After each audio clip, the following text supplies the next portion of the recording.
Sala de Prensa, el programa periodístico que pone en contexto los temas más importantes de la región. Sala de Prensa, política y opinión. Actualidad. Sala de Prensa, por todas nuestras redes sociales, YouTube, Instagram, Facebook y nuestra página web, Sala de Prensa, con Oscar Fernando Cortés. Bien, iniciamos Sala de Prensa hoy con el senador Antonio Sanguino, que muy amablemente nos acompaña, como siempre, en Sala de Prensa. Senador, es usted muy amable, gracias por atendernos, bienvenido. Oscar, muchas gracias por la invitación, un placer estar aquí en Sala de Prensa y también un placer poder saludar a toda la gente que nos sigue, a los internautas y a la gente que nos escucha y nos ve a esta hora. Senador, hay muchos temas que en este momento han sido noticia en el país y los voy a tratar muy resumidos en 3 puntos importantes. Uno tiene que ver precisamente con el tema de los militares estadounidenses. Usted junto al senador Iván Cepeda radicaron un proyecto de ley para reformar las fuerzas militares. El objetivo del proyecto es consolidar la construcción de la paz, la corrupción en las fuerzas militares, que hayan vuelto falsos positivos, que en los altos mandos se esté presentando corrupción, violencia sexual contra la mujer. ¿Podría contarnos acerca de este proyecto?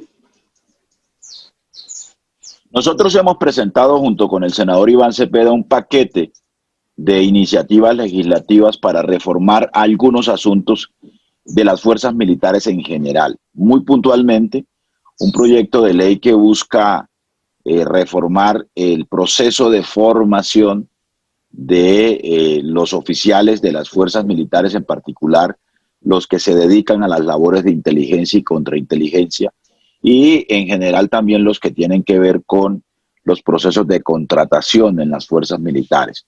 Ello porque ha habido, lo ha conocido la opinión pública, unos graves fenómenos de corrupción al interior de las fuerzas militares y además unas actuaciones ilegales, unos ejercicios, unas operaciones de espionaje ilegal desde la inteligencia militar. También una iniciativa legislativa que busca reformar el SMAT. Hoy hemos conocido la noticia del asesinato en manos de la policía en la localidad de Engativá de Bogotá del ciudadano Javier Ordóñez, que da cuenta de un fenómeno también creciente e indignante de abuso policial que implica y que exige no solo el castigo de los responsables, sino una reforma con los más altos estándares de derechos humanos para mejorar y para reducir estos fenómenos de abuso policial y de violación de los derechos humanos por parte de la fuerza pública. También hemos planteado una iniciativa, una reforma constitucional, una reforma legal para sustituir el servicio militar obligatorio por un servicio social alternativo. Esas son las iniciativas que hemos presentado y que están haciendo trámite en la Comisión Segunda y en el Congreso de la República. Haciendo una pequeña perspectiva muy rápida en cuanto al tema de tropas extranjeras en Colombia, eso sí, sin autorización del Congreso, que terminó con una tutela que falló el Tribunal de Cundinamarca y que hoy en día encuentra el Consejo de Estado. Y sin embargo, habiendo fallado el tribunal que decía que debía suspender la operación, se tuvo conocimiento de que continúan en el país y siguen las operaciones. Por lo cual se habla de un presunto prevaricato, en este caso por parte del presidente Duque, senador.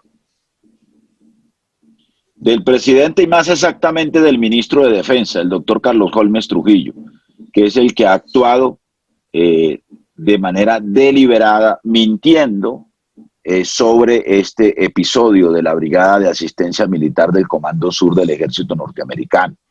Como bien saben, o como lo debe saber la opinión pública, la Constitución Nacional en su artículo 173 obliga a que cualquier tipo de tránsito o de presencia militar extranjera en territorio colombiano debe ser aprobada por el Senado de la República.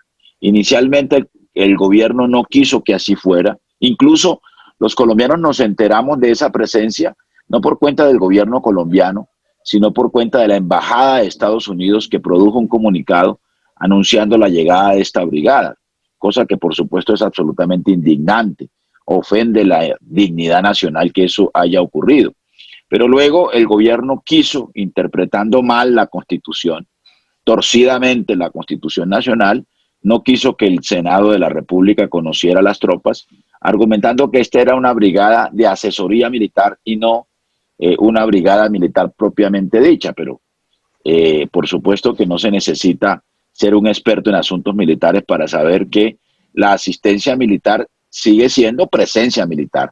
Son en principio 53 militares norteamericanos que están en zonas de alta conflictividad y en zonas fronterizas con Venezuela, lo que puede también interpretarse como una provocación que aumente las relaciones ya hostiles con Venezuela y por supuesto puedan desencadenar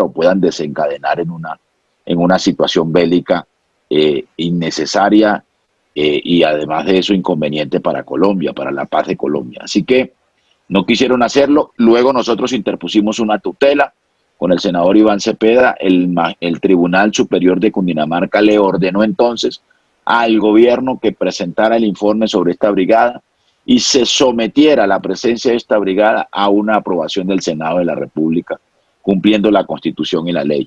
El gobierno luego hizo, digamos, uso malintencionadamente de una carta del entonces presidente del Senado que informaba de que se habían hecho unos debates de control político en el Congreso y ha autorizado ilegal e inconstitucionalmente la actuación de esta brigada militar que hoy está haciendo presencia en los territorios del país, violando la ley y violando la Constitución.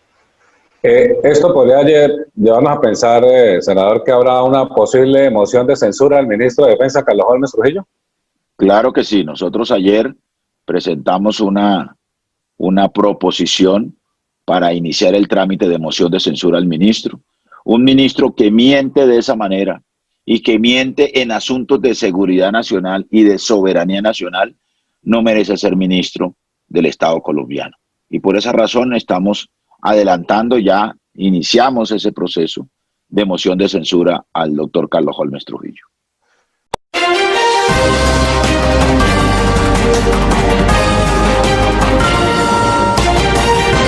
Ya regresa Sala de Prensa. Una nueva propuesta de hamburguesas. Entra golpeando duro a la ciudad bonita. Somos la Revancha Burger. ¿Podrá resistir a nuestros golpes? Jab Burger, Hook Burger, Clinch Burger, Knockout Burger, Revancha Style y nuestros deliciosos perros. Déjanos deleitarte con un golpe de sabor. Somos la Revancha Burger. Solo domicilios al 305-359-8916. En el Centro de Atención Primaria en Salud Crecer con Amor, ahora usted puede acceder sin cita con todas las medidas de bioseguridad al servicio de vacunación de 7 de la mañana a 12 del mediodía y de 2 a 5 de la tarde. Tomas de muestras de laboratorio clínico de 6 de la mañana a 7:30 de la mañana. Y al servicio de citologías de 7 de la mañana a 12 del mediodía y de 2 a 5 de la tarde. No olvide portar tapabocas y lavarse las manos permanentemente. Ese es Salud Yopal, con calidad y humanización. Más vida para Yopal. Periódico Hoy es Viernes. Gracias a nuestros lectores por aceptarnos como el primer medio de información y entretenimiento. Periódico Hoy es Viernes. 5 años manteniéndote al día con las noticias.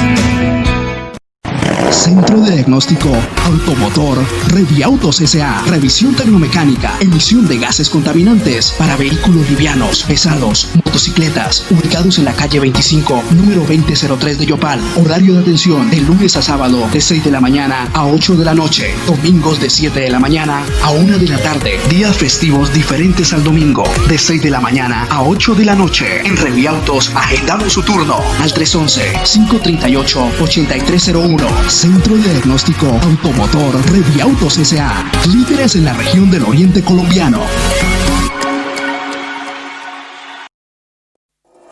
Internet para aprender, para un mundo nuevo conocer, para no parar de entender que puedes crecer, la idea que quieres emprender. Internet para la vida, para transformarla día a día. Internet para la vida, te transforma. Internet para la vida, para transformarla día a día. Internet para la vida, transforman. Un mensaje de Mintic.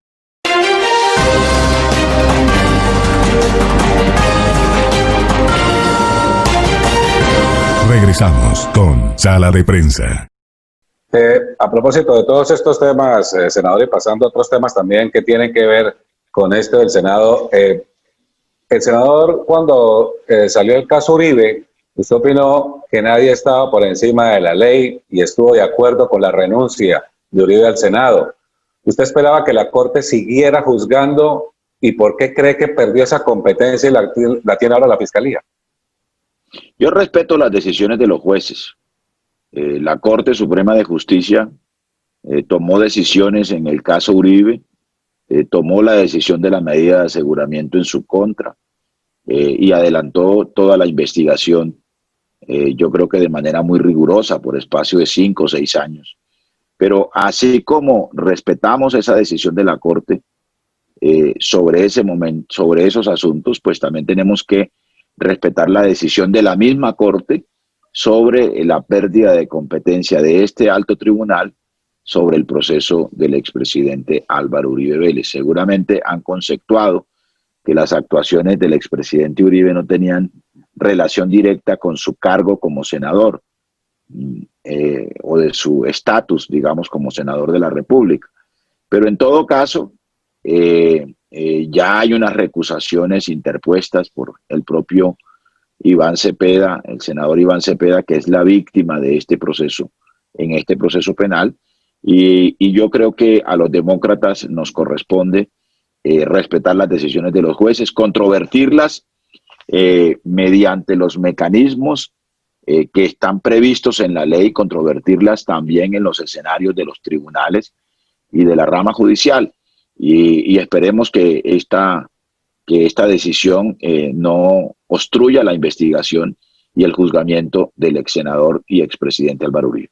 Estas dos cosas nos llevan a estas preguntas, dos preguntas, senador. De acuerdo a su criterio, ¿esto estuvo ajustado a derecho y está de acuerdo con el requerimiento que hizo la defensa Uribe, que se hicieran públicas todas las pruebas tomadas por la Corte Suprema de Justicia, acabando así con la reserva sumarial? Pues mientras estuvo el proceso en manos de la Corte, ese proceso gozaba de reserva sumarial y no se puede violar la ley solicitando un asunto que está en contravía de lo que dispone la ley para ese tipo de procesos. No estoy seguro cuál sería el criterio que imperaría ahora que esta investigación y este proceso penal está en manos de la Fiscalía y de un juez de la República. Pero repito, digamos, la defensa de cualquier persona procesada está en su derecho de interponer los recursos que la ley les permite, y los jueces serán los que decidan sobre esos asuntos, no los que estamos haciendo el ejercicio político. A mí me parece que hay asuntos que van mucho más allá del debate político propiamente dicho, y yo en este caso, digamos, como demócrata, acato las decisiones que los jueces tomen en esta materia. Insistiendo un poquito en el tema, ¿usted está de acuerdo con el senador Cepeda con respecto a los impedimentos del fiscal y que realmente haya una justicia y que nadie esté por encima de esta ley? Como usted lo ha manifestado. Pues es de público conocimiento que el señor fiscal tiene una relación directa con el presidente Duque, con el Centro Democrático, estuvo activamente en la campaña de este partido. Eso podría significar, digamos, un impedimento. El senador Iván Cepeda ha presentado también una recusación contra el fiscal que está encargado o al que el fiscal Barbosa le delegó el proceso penal, habida cuenta de que ha tenido un enfrentamiento público y personal con el abogado o con uno de los abogados del doctor Iván Cepeda. Pero eso lo tiene que resolver la Corte, creo yo.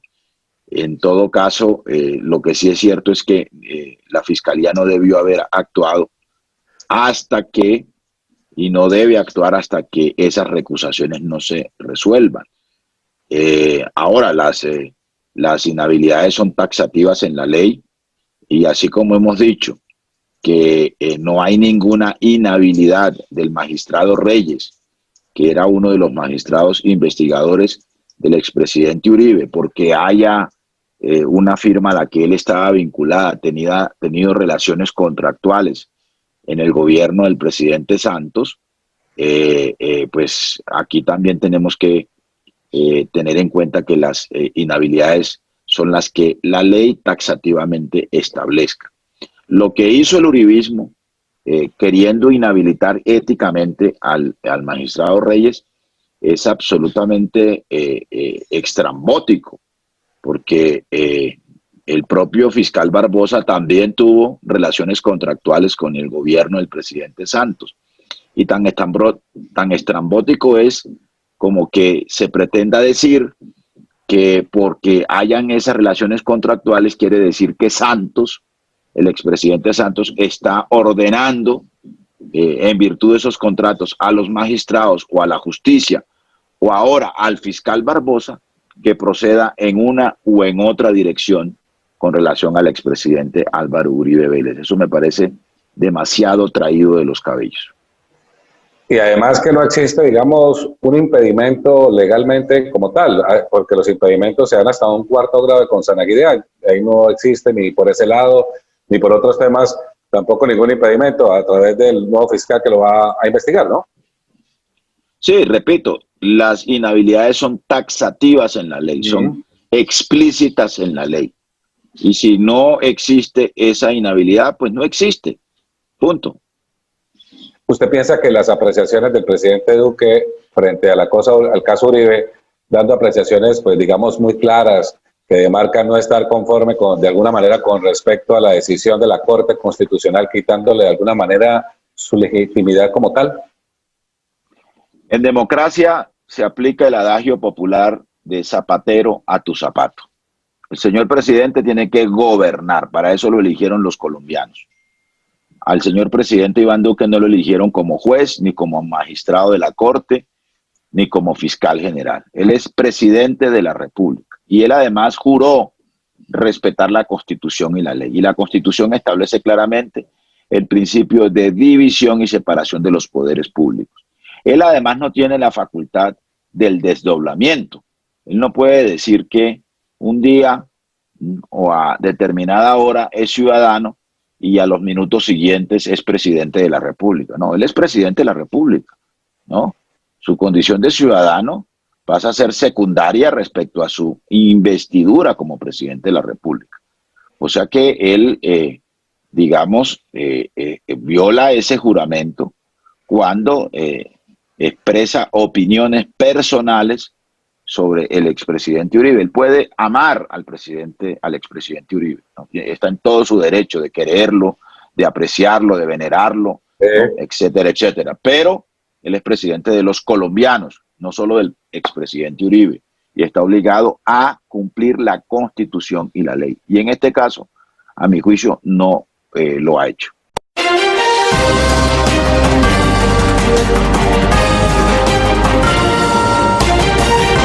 Ya regresa Sala de Prensa. Una nueva propuesta de hamburguesas. Entra golpeando duro a la ciudad bonita. Somos la Revancha Burger. ¿Podrá resistir a nuestros golpes? Jab Burger, Hook Burger, Clinch Burger, Knockout Burger, Revancha Style y nuestros deliciosos perros. Déjanos deleitarte con un golpe de sabor. Somos la Revancha Burger. Solo domicilios al 305-359-8916. En el Centro de Atención Primaria en Salud Crecer con Amor, ahora usted puede acceder sin cita con todas las medidas de bioseguridad al servicio de vacunación de 7 de la mañana a 12 del mediodía y de 2 a 5 de la tarde. Tomas de muestras de laboratorio clínico de 6 de la mañana a 7:30 de la mañana.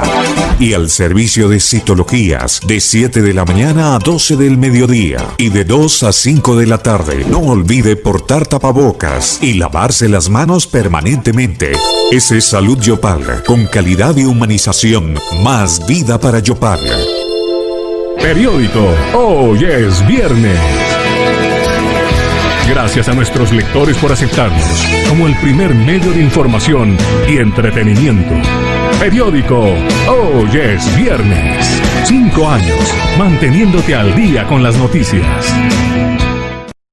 Centro de Diagnóstico Automotor Reviautos S.A. Revisión tecnomecánica, emisión de gases contaminantes para vehículos livianos, pesados, motocicletas, ubicados en la calle 25, número 2003 de Yopal. Horario de atención de lunes a sábado de 6 de la mañana a 8 de la noche, domingos de 7 de la mañana a 1 de la tarde, días festivos diferentes al domingo, de 6 de la mañana a 8 de la noche. En Reviautos agendamos su turno al 311-538-8301. Centro de Diagnóstico Automotor Reviautos S.A. Líderes en la región del Oriente Colombiano. Internet para la Vida es el espacio de pedagogía social del Ministerio TIC, dedicado a informar, educar y comunicar sobre el uso de Internet y los medios digitales para transformar la vida de todos los colombianos. Envía tus preguntas, cuéntanos cómo Internet ha transformado tu vida y compartamos conocimientos sobre esta valiosa herramienta. Infórmate más en mintic.gov.co o en el WhatsApp 316-801-0651. 316-801-0651. Un mensaje de Mintic.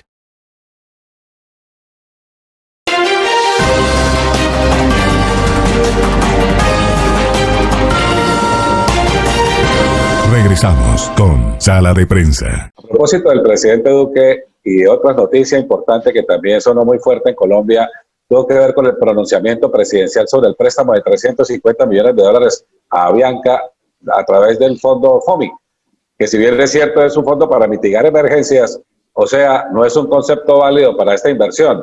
¿Usted considera que es óptimo este procedimiento? No, para nada. Son $370 millones.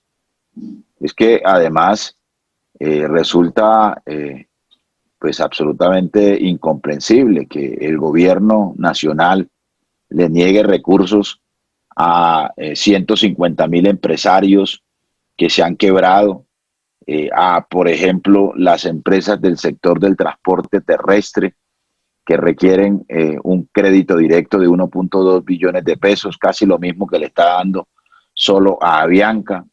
Mueven 70 millones de pasajeros. Los que se mueven por transporte terrestre intermunicipal son los ciudadanos de menores ingresos en el país. Se mueve además el transporte de carga por todo el territorio nacional, etcétera, etcétera. Que se niegue a una renta básica cuando hay ciudadanos que están padeciendo hambre en medio de la pandemia, que se han quedado sin empleos, cuando tenemos 6 millones de nuevos desempleados, cuando, por ejemplo, el gobierno nacional niega financiar la matrícula de los estudiantes que están en las universidades públicas. Son 1.200.000 estudiantes. Cuando el gobierno a todo le dice no, cuando tacañea, cuando el gobierno es mezquino con las necesidades de las mayorías nacionales del país, de los ciudadanos y ciudadanas de menores ingresos, entonces le manda una operación de salvamento a una empresa que, si bien tiene el 45% del mercado de pasajeros aéreos, también porque ha sido favorecida con el otorgamiento de esas rutas. Adicionalmente es una empresa que no paga impuestos en Colombia, que tiene su domicilio principal en Panamá, que sus socios no son colombianos. El principal accionista de Avianca es el señor Efromovich, que está hoy detenido en Brasil por escándalos de corrupción con Odebrecht, ¿no? Y nosotros, además de eso, desprotegemos al resto de las empresas del sector aéreo, del sector de aerolíneas. Las mandamos a que vayan a la banca, a quien también le mandamos unos recursos del Fondo de Mitigación de Emergencias para darle liquidez, y la banca se niega a atender las solicitudes de crédito de miles y miles de empresarios del país. Así que eso no es admisible, eso no es equitativo. El gobierno colombiano debe atender el mercado aéreo de pasajeros porque es importante, ¿no? Pero hacerlo de manera equitativa, no con favorecimientos a una empresa en detrimento de las demás. Nos dicen que entonces en otros países han hecho lo mismo. Sí, pero es que Air France, por ejemplo, es la aerolínea del Estado francés, no es de unos empresarios privados, o Iberia en España, o KLM, o Lufthansa, en fin, son aerolíneas que tienen una alta composición accionaria del Estado, ¿no? Incluso en Europa han establecido que empresas que tengan domicilio en paraísos fiscales no son objeto de asistencia por parte del Estado en medio de esta crisis del coronavirus.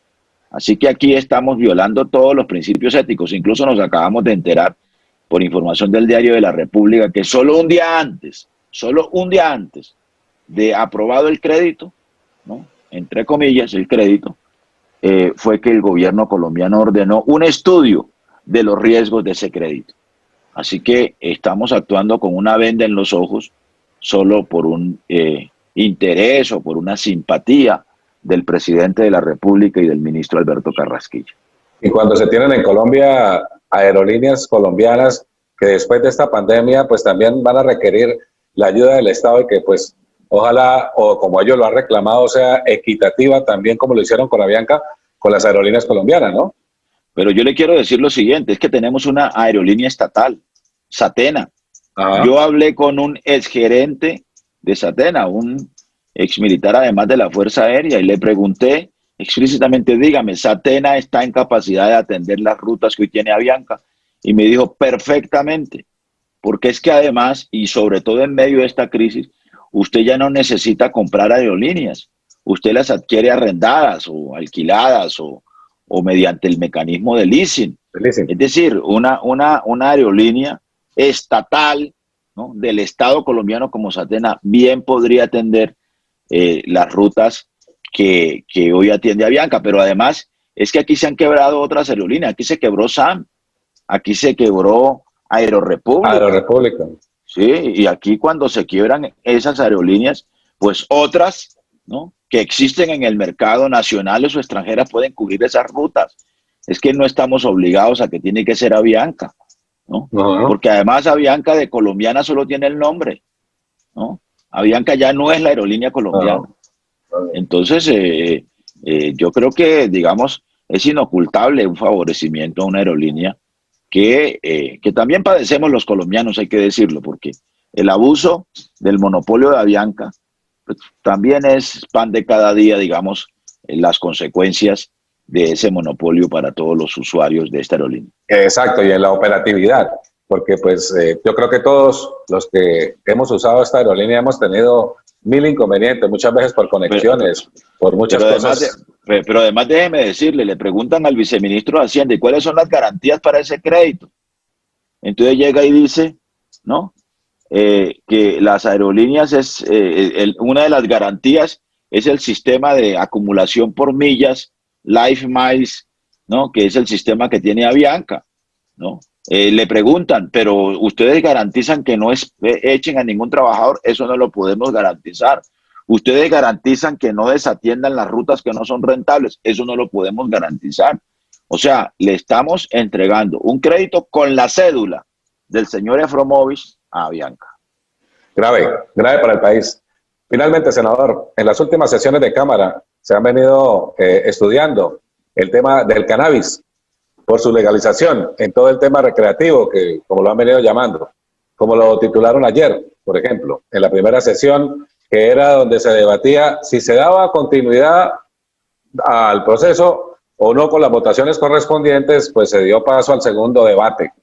¿Qué debe ser analizado para el mínimo en 2 semanas, pase o no pase este proyecto? ¿Usted piensa que esto debe continuar o que definitivamente el proyecto del cannabis debe quedarse en segundo debate? No, yo soy uno de los coautores de ese proyecto. Luego, entonces, estoy absolutamente interesado en que el proyecto no solo pase el segundo, sino que además haga tránsito a Senado y en Senado se discuta en Comisión Primera de Senado y en Plenaria de Senado. Y como coautor, por supuesto que lo vamos a defender. Nosotros somos contrarios al prohibicionismo. La historia de la humanidad está llena de ejemplos de lo que significa el prohibicionismo para este tipo de consumos, ¿no?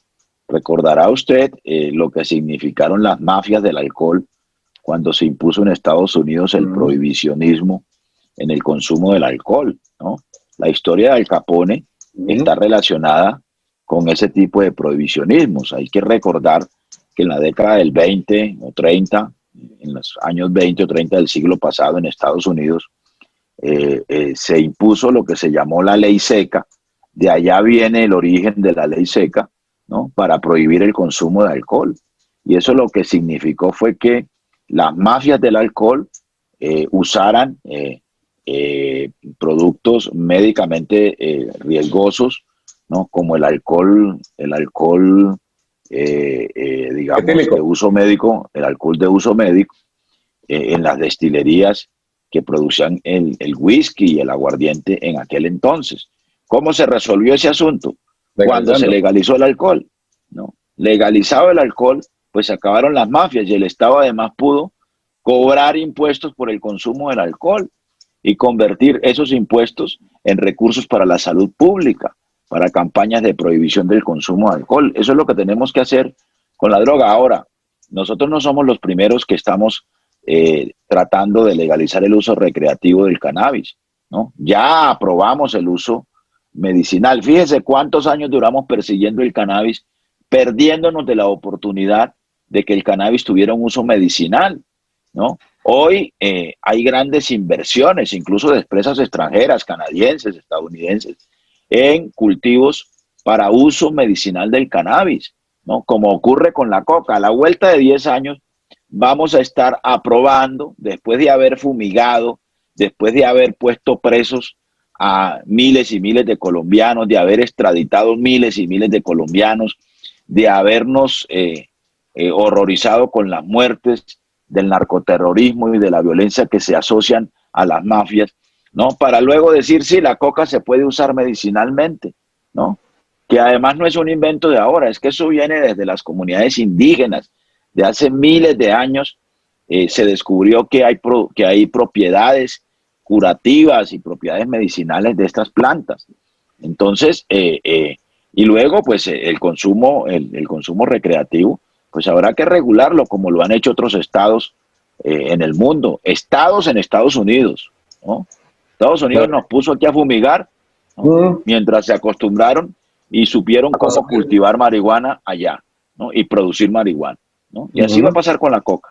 Así que aquí lo que estamos nosotros proponiendo es un cambio en el enfoque de la lucha contra las drogas, porque esta es una guerra perdida, ¿no? Y eso significa una política mucho más inteligente por parte del Estado colombiano, y en eso consiste este proyecto que está haciendo tránsito sobre uso recreativo del cannabis en el Congreso de la República. Y lo triste de todo es tantas vidas que se han perdido por la mafia, el narcotráfico, durante tantos años, no solo en Colombia, sino en Sudamérica, en Estados Unidos, en tantas partes. Pero que bueno, finalmente nos lleva a saber que las propiedades curativas del cannabis son una de las más fuertes y poderosas que hay dentro de la medicina natural en el mundo. Ojalá esto tenga un buen trámite, senador, que este proyecto salga adelante y que la gente tenga la oportunidad de una u otra manera no solo de disfrutarlo de manera recreativa, sino medicinal, que es la más importante en el tema del cannabis. Así es, así es. Esta es una batalla muy larga, pero yo creo que es una batalla que hay que dar, entre otras cosas, para superar tanto fundamentalismo y tanta falacia en este debate. Sí, ¿no? La palabra falacia y mentir con convicción es lo que nos tiene lamentablemente, digámoslo así coloquialmente, jodidos en Colombia. Senador, es usted muy amable, muchas gracias como siempre por tener estos minutos, por ilustrarnos un poco acerca de todos estos temas tan importantes del país. Oscar, muchas gracias. De nuevo, te agradezco la invitación y por supuesto te agradezco la oportunidad que me das para saludar a toda la gente que nos sigue a esta hora. Muchas gracias. Muy amable, senador. Es el senador Antonio Sanguino en Sala de Prensa. Internet para aprender, para un mundo nuevo conocer, para no parar de entender que puedes crecer, la idea que quieres emprender. Internet para la vida, para transformarla día a día. Internet para la vida, te transforma. Internet para la vida, para transformarla día a día. Internet para la vida, te transforma. Un mensaje de Mintic. Seguimos compartiendo buenas noticias de Mintic para que los colombianos aprendan a usar y aprovechar el Internet para la vida. Este 11 de septiembre, de 10 de la mañana a 12:30 del día, el Ministerio realizará una transmisión en vivo y en directo a través de Facebook Live y sus redes sociales, llamada Colombia Pregunta, Mintic Responde, en la que se resolverán las dudas de los ciudadanos acerca de Internet, conectividad y transformación digital, y se presentará toda la oferta de programas que tiene Mintic para conectar a todas las regiones del país. Ustedes se preguntarán, ¿qué tipo de dudas se resolverán en este evento? La respuesta es sencilla. La ministra Karen Abudinen, sus viceministros, direcciones y subdirecciones van a responder cualquier tipo de pregunta sobre Internet. Así que ya saben, en Colombia Pregunta, Mintic Responde tendrán a un equipo de expertos para resolver sus preguntas. Si desean enviar alguna duda para que sea respondida en la transmisión, pueden hacerlo a través de audio o video a las líneas de WhatsApp 301-473-3020, 321-476-6914 o 316-801-0651. También pueden escribir a internetparalavida.co. No se pierdan entonces la transmisión de Colombia Pregunta, Mintic Responde a través de la cuenta de Facebook del Ministerio. Conéctese este 11 de septiembre desde las 10 de la mañana hasta las 2:30 del día. Aprenda y emprenda con Internet para la Vida. Internet para la vida, para transformarla día a día. Internet para la vida, te transforma. Un mensaje de Mintic.